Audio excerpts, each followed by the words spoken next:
SAW juga telah menegaskan, beliau telah mengajarkan semua kebaikan. Di antaranya hadis riwayat Muslim dari Abdullah bin Amr bin Al-As radhiyallahu anhuma. Kata Nabi sallallahu alaihi wasallam, "Innahu lam yakun nabiyyun qabli illa kana haqqan alaihi ay yadulla ummatahu ala khairin ma ya'lamuhu lahum wa yunzirahum syarra ma ya'lamuhu lahum." Sesungguhnya tidak ada seorang nabi pun sebelumku kecuali wajib atasnya menunjukkan kepada umatnya kebaikan yang dia ketahui dan mengingatkan mereka keburukan yang dia ketahui. Jadi ini dilakukan seluruh para nabi. Semua kebaikan sudah dia ajarkan, semua kejelekan sudah dia ingatkan. Maka kalau ada yang mengatakan bid'ah itu sebenarnya Nabi SAW sudah mengetahui, tapi beliau tidak mengajarkannya, berarti mereka menuduh jelek kepada Nabi SAW. Baik, ini kemungkinan yang pertama. Mereka jawab, ya, Nabi sudah tahu. Kemungkinan yang kedua, mereka jawab tidak. Beliau belum tahu. Beliau belum tahu. Maka jemaah sekalian, ini seperti athar yang kita sebutkan tadi. Kalau mereka jawab tidak, bid'ah ini beliau belum tahu, makanya beliau belum ajarkan. Itu sama saja mereka mengatakan, kami lebih hebat daripada Rasulullah SAW. Iya. Dan ini pula yang dipahami oleh Imam Malik. Ini pula yang dipahami oleh Imam Malik. Sebagaimana dalam sebuah athar dari Imam Malik rahimahullah ta'ala, disebutkan oleh Imam Asy-Syatibi dalam kitabnya Al-I'tisam. Ada seorang anak muda berkata kepada Imam Malik, "Ya Aba Abdullah, min aina uhrim?" Wahai Imam Malik, Abu Abdullah, dari mana saya mulai berihram? Qala min Dzul Hulaifah. Qala min Dzul Hulaifah, min haitsu ahrama Rasulullah sallallahu alaihi wasallam. Maka kata Imam Malik, berihramlah dari Dzul Hulaifah. Itulah tempat Rasulullah sallallahu alaihi wasallam mulai berihram. Sekarang itu disebut dengan Bir Ali. Kalau kita dari Masjid Nabawi atau dari hotel kita ke arah Makkah, maka kurang lebih setengah jam perjalanan kita mampir di Dzul Hulaifah. Dari situlah kita mulai berihram untuk haji atau umrah. Faqala, maka anak muda itu berkata, "Inni uridu an uhrima minal masjid."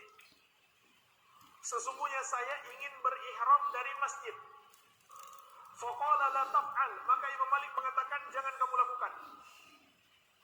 Lalu orang itu berkata lagi, fa inni uridu an uhrima minal masjid min indil qabr. Saya tetap akan berihram dari masjid dari dekat kubur Nabi sallallahu alaihi wasallam. Kenapa jemaah sekalian? Mungkin logikanya, dan ini logika umum orang yang melakukan bid'ah. Kalau dia berihram dari masjid, maka tempatnya lebih jauh. Lebih jauh daripada Dzul Hulaifah. Lebih jauh untuk ke Makkah. Lebih jauh berarti lebih banyak. Langkah-langkah kakinya lebih banyak, pahalanya pun lebih besar. Ditambah lagi masjid Nabi, masjid yang mulia. Tambah lagi kubur beliau. Yang dikubur di situ orang yang mulia. Maka ini namanya akal-akalan. Menggunakan akal-akalan, tidak mengikuti dalil. Iya. Maka apa kata Imam Malik? La taf'al, jangan kamu lakukan. Fa inni akhsha 'alaikal fitnah. Karena aku takut kamu tertimpa fitnah. Maka orang itu bertanya, wa ayyu fitnatin fi hadhi? Fitnah apa? Innama hiya amyalun aziduha. Itu kan hanya nambah beberapa mil saja.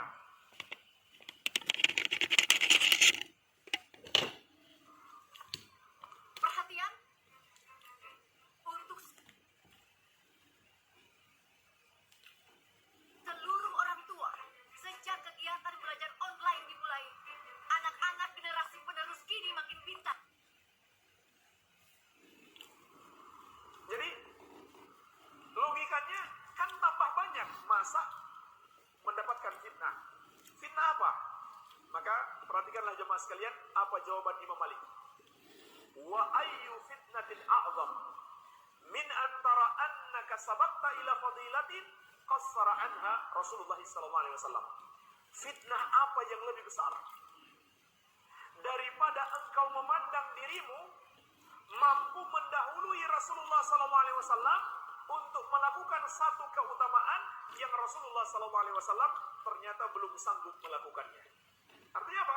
Fitnah apa yang lebih besar daripada engkau merasa lebih hebat, lebih afdal, lebih mulia daripada Nabi SAW.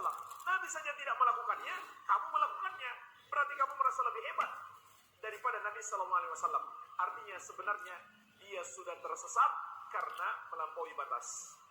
Kemudian Imam Malik berkata, sesungguhnya Allah Subhanahu wa taala berfirman, "Falyahdharil ladzina yukhalifuna an amrih an tusibahum fitnah aw yusibahum adzabun alim."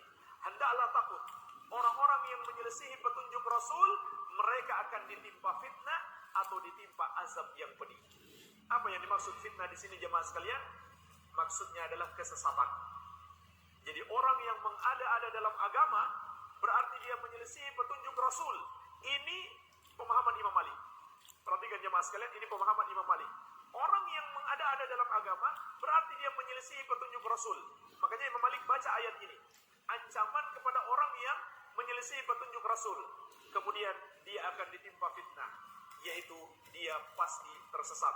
Itulah sebabnya Nabi SAW menegaskan, kullu bid'atin dolalah, setiap bid'ah itu sesat. Karena orang yang menyelisihi petunjuk Nabi SAW, yaitu berbuat bid'ah, Allah katakan dalam ayat ini akan ditimpa fitnah, yaitu tersesat. Ini pemahaman Imam Malik rahimahullah ta'ala. Jadi pertanyaan ini nggak mungkin bisa dijawab. Apakah bid'ah yang kamu lakukan Nabi SAW sudah tahu belum? Dia jawab ya salah, dia jawab tidak salah. Assalamualaikum warahmatullahi wabarakatuh. Ikhwan dan muslimin yang dimuliakan Allah.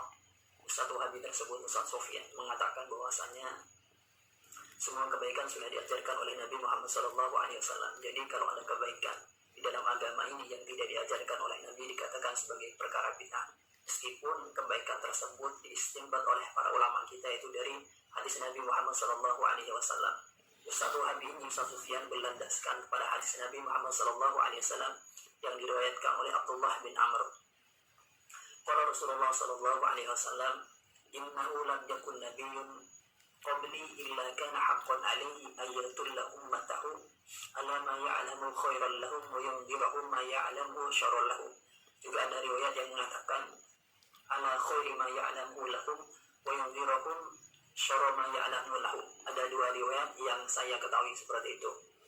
Hadis ini menunjukkan bahwasanya tidak ada seorang nabi pun sebelum Nabi Muhammad SAW kecuali wajib baginya menunjukkan pada umatnya sesuatu yang baik bagi umatnya dan memperingati kepada umatnya sesuatu yang jelek bagi umatnya. Kalau kita lihat redaksi hadis ini atau mutunul hadis ini, tidak ada di sana redaksi yang menunjukkan bahwasanya Nabi telah beritahukan semua kebaikan kepada umatnya. Tidak ada lafaz kullun, tidak ada lafaz jami'un. Jadi kalau diartikan Nabi telah memberitahukan semua kebaikan kepada umatnya, kalau kita lihat dari redaksi hadisnya itu salah total. Karena lafaz yang ada di dalam hadis ini adalah khairon. Khairon itu adalah bentuk mufrad. Kemudian fi'il mudhari'nya pakai lafaz ya'lamu. Dalam artian ya'lamu ini merupakan fi'il mudhari' yang berzaman sedang atau akan. Jadi kalau diartikan Nabi Muhammad SAW telah memberitahukan semua kebaikan kepada umatnya, berlandaskan dengan hadis ini keliru total berdasarkan redaksi atau mutunul hadis. Kemudian sebenarnya di dalam konsep yang ada di dalam agama ini atau dalam syariat ini, untuk bisa menistimbat satu hadis, memahami satu hadis atau mengarahkan suatu hadis, itu harus berdasarkan kaedah-kaedah yang telah disepakati oleh para ulama. Jika kalau ada seseorang yang tidak mengerti terhadap kaedah mengistimbat satu hadis atau maksud syar'i, bagaimana mengikuti orang yang mengerti? Kita lihat bagaimana ulama mengistimbat hadis ini. Dalam kitab Syarh Shalihin ini menjelaskan bahwasanya hadis tersebut menunjukkan bahwasanya tugas-tugas Nabi Muhammad SAW ketika beliau wafat berpindah kepada umatnya yang alim. Jadi tugas memperingati umatnya terhadap kejelekan, jadi tugas memberitahukan umat terhadap kebaikan itu berpindah kepada ulama. Karena ulama umat ini merupakan warasatul anbiya. Jadi tugas-tugas Nabi berpindah kepada ulama di dalam memberitahu manusia terhadap kebaikan, di dalam peringati manusia kepada kejelekan. Jadi kalau kita melihat rincian di dalam kitab syarahnya Riyadhus Shalihin ini, Ustaz Sufyan atau Ustaz Wahabi ini pastikan sudah salah di dalam mengarahkan, memahami satu hadis. Kalau kita baca teks Arabnya di dalam kitab Syarh Riyadhus Shalihin, wa hakadha yajibu 'ala ahli al-'ilmi wa talabati al-'ilmi ay yubayyinu lin-nasi al-khaira wa yahussuhum 'alayhi wa yubayyinu asy-syarra wa yu'adhdhiruhum min li'anna ulama'a hadzal ummati warasatul anbiya'i fa inna an-nabiyya sallallahu alaihi wasallam laysa ba'dahu nabiyyun khatamatun nubuwwatu bihi falam yabqa illa al-ulama'u alladhi yatalaqquna syar'ahu wa dinahu wa yajibu 'alaihim ma yajibu 'ala al-anbiya'i min bayanil khairi wal hussi 'alaihi wa dalalatin nasi ilaihi wa bayani syarri wa tahdhiri minhu. Jadi redaksi ini menjelaskan bahwasanya tugas-tugas Nabi ketika beliau wafat berpindah kepada ulama karena ulama itu merupakan warasatul anbiya. Jadi Ustaz Sufyan di dalam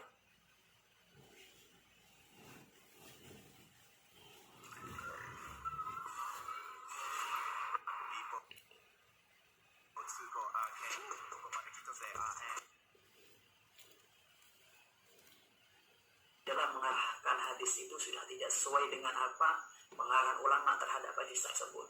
Jadi Ustaz Sufyan ini bisa saja masuk dalam hadis Nabi Muhammad SAW, man kadzaba alayya muta'ammidan falyatabawwa maq'adahu minan nar. Barang siapa yang berdusta atas namaku secara sengaja, maka ambillah tempat duduknya di dalam api neraka. Jadi kalau Ustaz Sufyan ini, Ustaz Wahabi ini berdustanya tadi memang sengaja, maka patut dia masuk di dalam hadis tersebut, yaitu nanti beliau ini mengambil tempat duduk di dalam api neraka. Seperti itu. Karena ini sudah tidak pas dengan apa pengarahan dari ulama. Ulama mengarahkan hadis ini kepada tugas-tugasnya Nabi berpindah kepada ulama. Ustaz Sufyan mengatakan bahwasanya Nabi telah memberitahukan semua kebaikan kepada umat. Jadi tidak sinkron. Pantas saja kalau kita masukkan Ustaz Sufyan ini sebagai orang yang berdusta atas nama Nabi Muhammad SAW.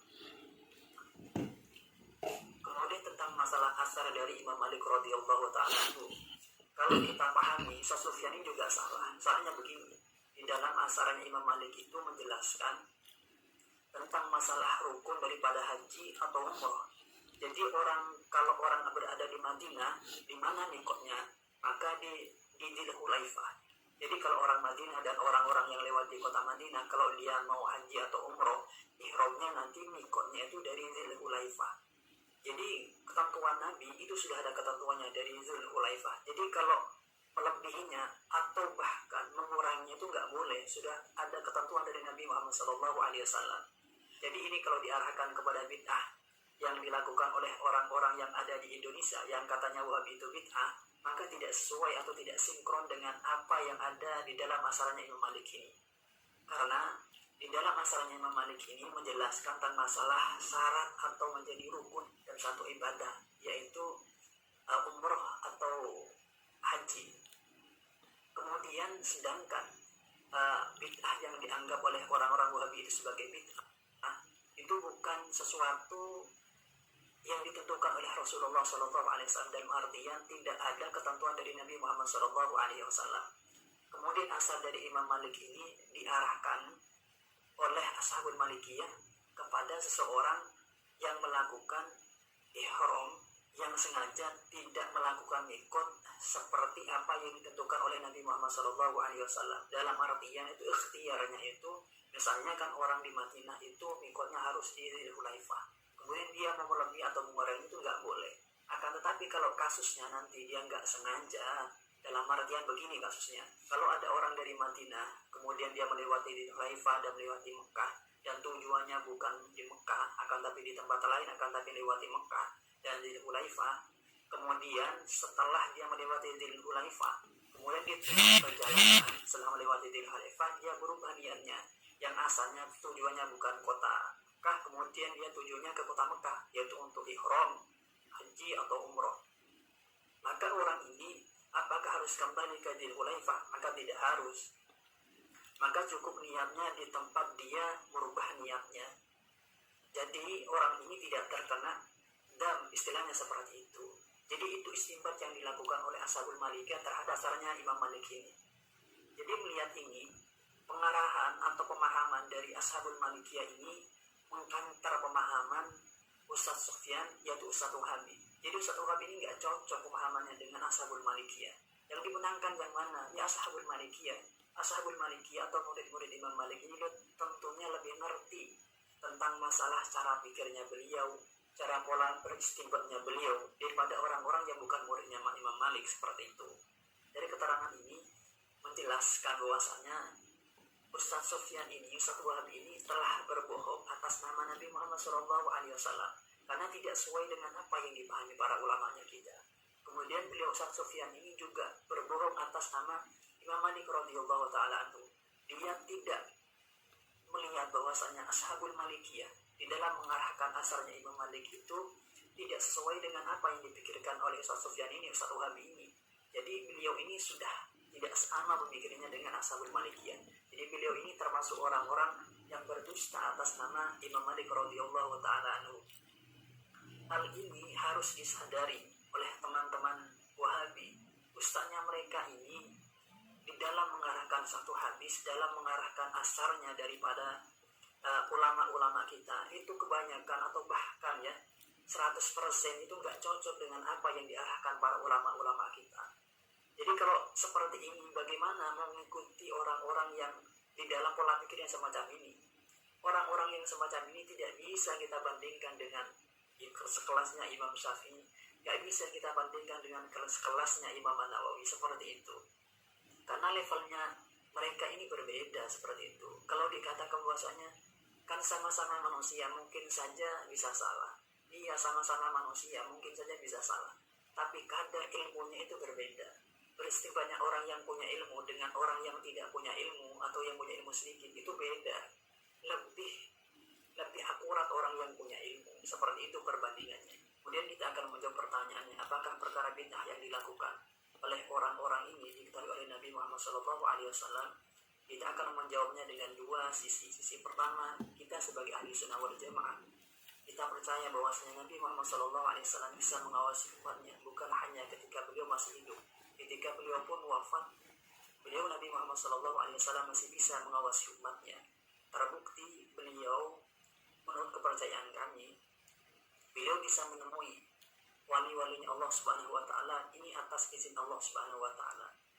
Nabi Muhammad SAW menemui para wali-walinya Allah Subhanahu wa taala di waktu mereka tidurnya. Bahkan Nabi Muhammad SAW menemui sebagian wali ketika mereka di dalam waktu yaqadha. Itu kepercayaannya kami. Kemudian kedua, secara nas atau secara nusus syar'i, Nabi Muhammad SAW sudah mengetahui atas izin Allah Subhanahu wa taala. Terbukti nas-nas yang ada dari Nabi Muhammad SAW baik berupa Al-Quran maupun hadis itu selalu relevan di semua masa. Andaikan Nabi SAW tidak bisa memprediksi kejadian yang ada, tentunya nas-nas yang ada itu tidak relevan ketika perubahan zaman. Terbukti di setiap perubahan zaman, nas-nas syariat itu masih relevan, bisa digunakan di setiap masalah yang ada. Dan pemikiran yang semacam ini tidak bisa dinalar oleh teman-teman Wahabi. Itu jawabannya kami. Dan semoga video ini bermanfaat bagi teman-teman netizen, terutama teman-teman Wahabi. Dari saya, Assalamualaikum warahmatullahi wabarakatuh.